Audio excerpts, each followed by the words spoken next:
اعوذ باللہ السمیع العلیم من الشیطان الرجیم بسم اللہ الرحمن الرحیم رب اشرح لی صدری ویسر لی امری واحلل عقدۃ من لسانی یفقہوا قولی۔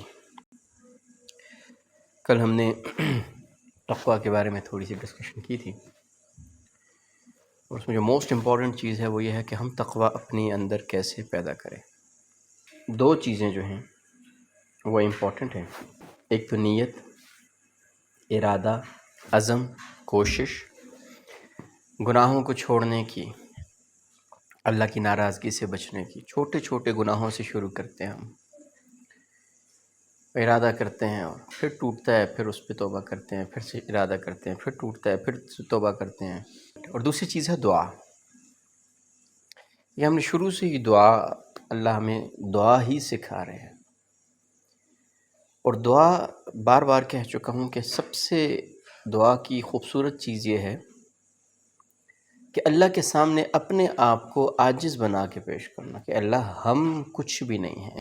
تو دوسری چیز دعا ہے۔ کچھ دعائیں بڑی خوبصورت روایات میں بھی آتی ہیں، ہم ان کی صحت میں نہیں جاتے، ہم دعا پہ کرتے ہیں کہ دعا آپ کوئی بھی کر سکتے ہیں، کوئی بھی دعا کسی بھی زبان میں، لیکن کچھ دعائیں جو ہے جس طرح اللہ کے نبی صلی اللہ علیہ وسلم نے دعائیں مانگی تو بہت جامع ہیں، بہت اپنے اندر بہت بڑی ایک حکمت لیے ہوئے ہیں۔ چھوٹی سی بات میں 4 الفاظ کی دعا میں پوری کی پوری زندگی کی ساری ضروریات کو سمیٹ دیتی ہیں۔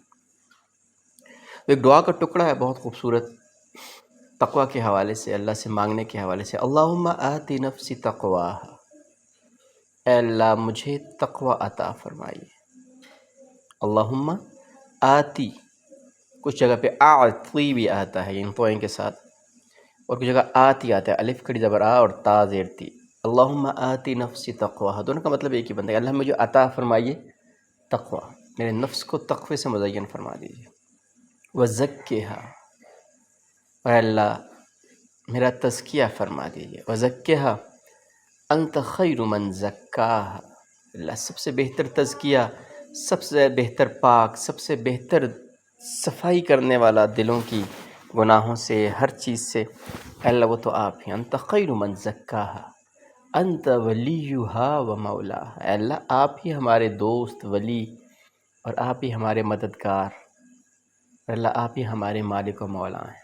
اللہم انی اسألک الہدی والتقی والعفاف والغنی، اے اللہ میں آپ سے ہدایت کا اور تقوی کا اور عافیت اور عفت کا اور غنا کا، یعنی جس کو ہم کہتے ہیں نا کہ غنی ہو جانا، اس کا آپ سے سوال کرتا ہوں۔ تو اگلی جو آیت قرآن کی آتی ہے، آیت نمبر جو 3 آتی ہے، بہت سے مفسرین فرماتے ہیں کہ جو اللہ نے فرمایا ھدی للمتقین، یہ قرآن ہدایت ہے متقین کے لیے۔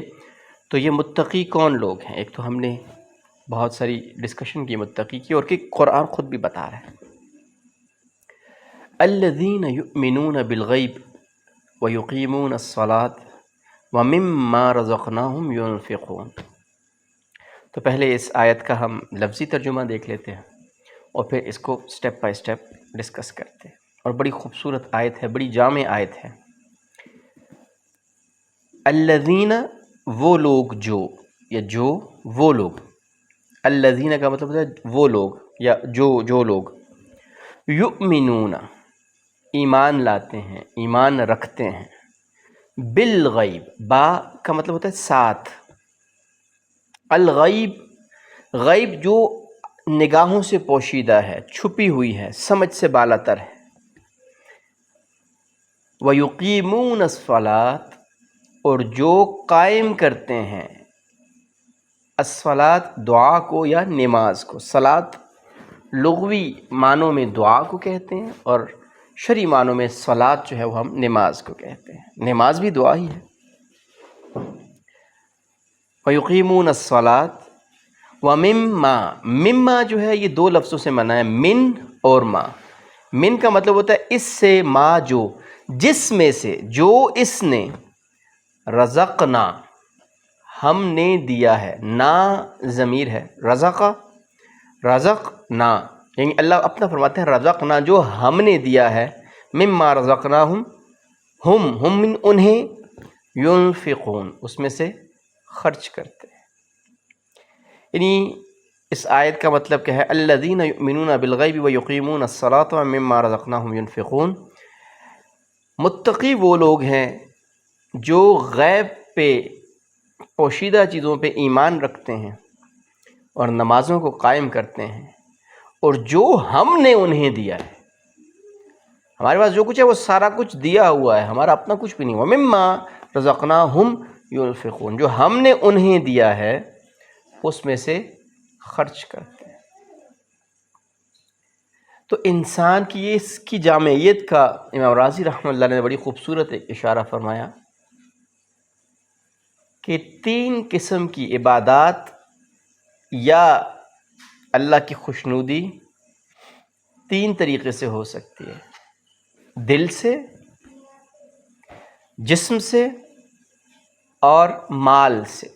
اس کے علاوہ عبادت کی کوئی اور قسم نہیں ہے. اسی طریقے سے ہم اتحیات پڑھتے ہیں تو وہاں پہ بھی ہم جسمانی جو ہے وہ جسم اور مال کے لحاظ سے 3 طرح کی بات کرتے ہیں. ہم کہتے ہیں التحیات للہ، تمام زبانی عبادات، ذکر، ہر چیز، مدح جو بھی ہم اللہ کی کرتے ہیں، تسبیح، ذکر، تلاوت، وہ کس کے لیے ہیں؟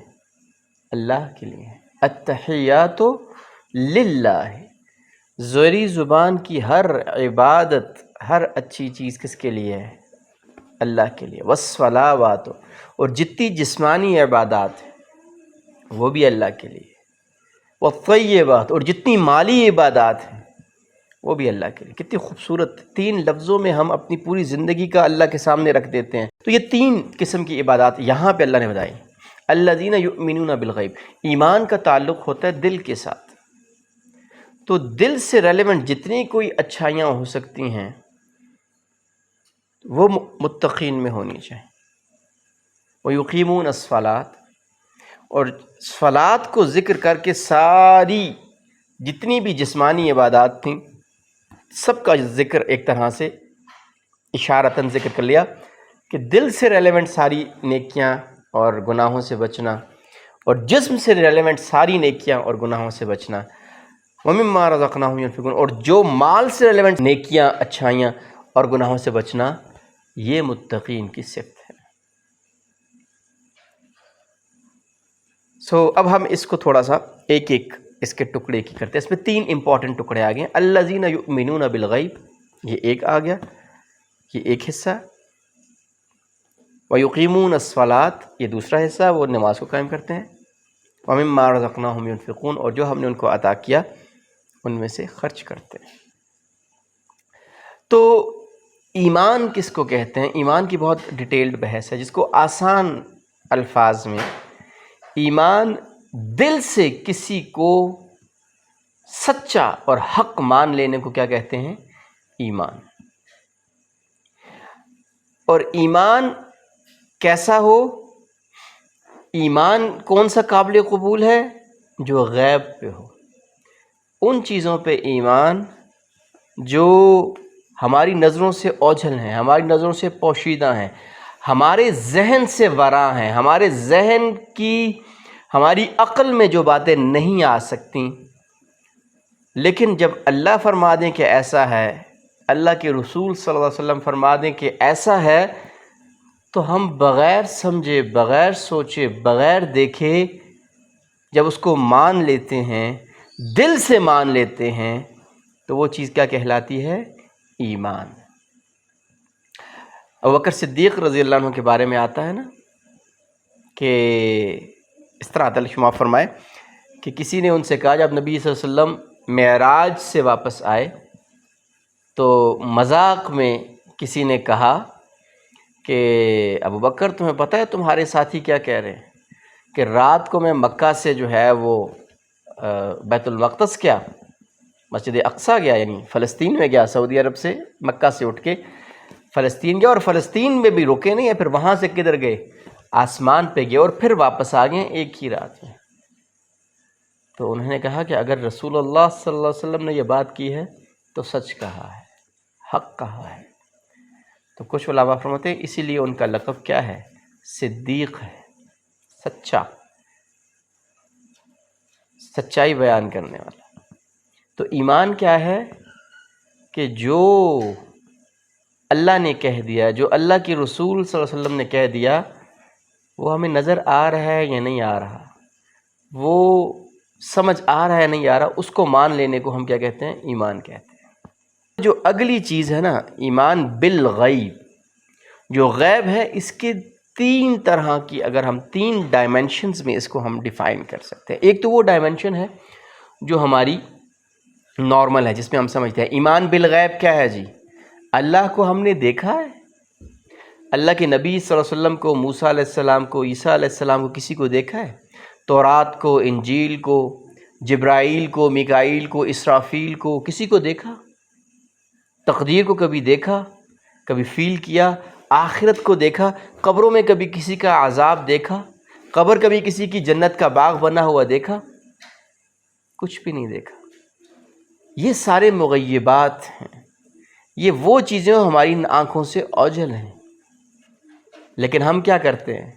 ہم ان پہ ایمان رکھتے ہیں نا۔ ہمیں ایمان ہے کہ فرشتے ہیں، آلدو کہ ہم نے کبھی نہیں دیکھے۔ ہمیں ایمان ہے، ہمیں یقین ہے، ہمارے دل میں یہ بات راسخ ہے کہ ہمارے دو کندھوں کے اوپر دو فرشتے بیٹھے ہوئے ہیں۔ ہمارا دل اس بات کا گواہ ہے کہ کوئی رب ہے، اللہ ہیں، جو اس کائنات کے خالق، مالک، رازق رب ہیں۔